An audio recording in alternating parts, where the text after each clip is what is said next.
Harry Potter and the AI Adventure 3. Chapter 6. Professor, are you all right? A female voice questioned. It hurts, a man's voice whispered in response. He won't wake up anymore, I'm so sorry, said the feminine voice apologetically. As the darkness closed in on the man, the male voice spoke up softly. Thank you. The next morning, Harry woke up and stretched before getting up, deciding he should go and see Ron, who was still struggling with the first question of his test McGonagall, which he had been sat doing for 2 months now. It wasn't fair that he had been given an impossible task, especially since this test wasn't due for another week.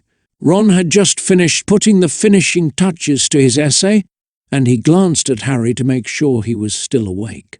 Giving the boy a small smile, he returned one in return, and got up quietly, making his way towards Ron's bed. As soon as Harry reached his friend's bedside, he grabbed Ron's arm and began shaking him lightly, waking him up. Ron jumped up and started to cry, almost hitting Harry in the process. Oi! Watch it, Harry. Where the bloody hell have you been? I thought you fell down a rabbit hole or something. Ron cried hysterically, clutching onto Harry for dear life. Relax, mate, I'm fine. Harry smiled reassuringly. Let's go grab our breakfast and meet up in the Great Hall. The boys rushed to the Great Hall, where they saw Snape standing about to make a speech. Silence, all I am here to tell you the rules. As always, they are the same, but I feel we will have occasion to change them as a reminder. If you should be caught with any sort of weapon, you will be sent back to your dormitories without dinner.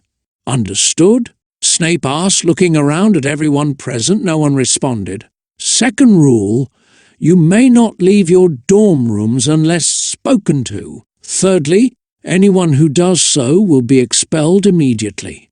So we are allowed to go out now? Harry asked hopefully. Yes, but watch yourselves. Curfew starts at 10 o'clock exactly. Next rule, do try not to get into trouble. Snape finished looking around, his eyes settling on Harry, who simply grinned in return, earning a glare from Snape and causing the boy's grin to disappear completely. Fifth rule, do not get into fights. There are better ways to get into fights. Do not break rules. Sixth rule, you may not speak to or insult anyone. Seventh rule, if your housemate insults someone else's housemate, you will receive detention. If you insult anyone, even their own housemate, then you will be treated as a criminal. And lastly, as long as there is no Death Eaters involved, you will not be killed outright or tortured. You will get a chance to defend yourselves, but you will never fight back. Am I clear? After a quick nod of approval from everyone, he dismissed himself. Once Professor Dumbledore had disappeared out of sight, Snape continued listening rules. Rule 9. Do not touch anyone in this castle if you can help it, especially anyone within the Slytherin section. The Slytherin table snickered silently. Do I need to go over those rules again? Snape asked the group, receiving a few no's in reply. Snape rolled his eyes. Rule 10. Be quiet and follow instructions. No matter how many times I tell you that, nobody cares. Rule 11. Students will respect their house prefects. Now I have no idea who's going to lead us through this year, but whoever they are, they will be punished severely. Any questions? He asked, glaring at each and every one of the students. Good, on to Rule 11.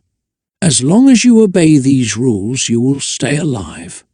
We are lucky to have the best teachers in this school, so do not forget it, he warned, turning around to walk out of the hall, leaving his students alone in front of their plates. Once the doors had closed behind him, everybody went back to eating.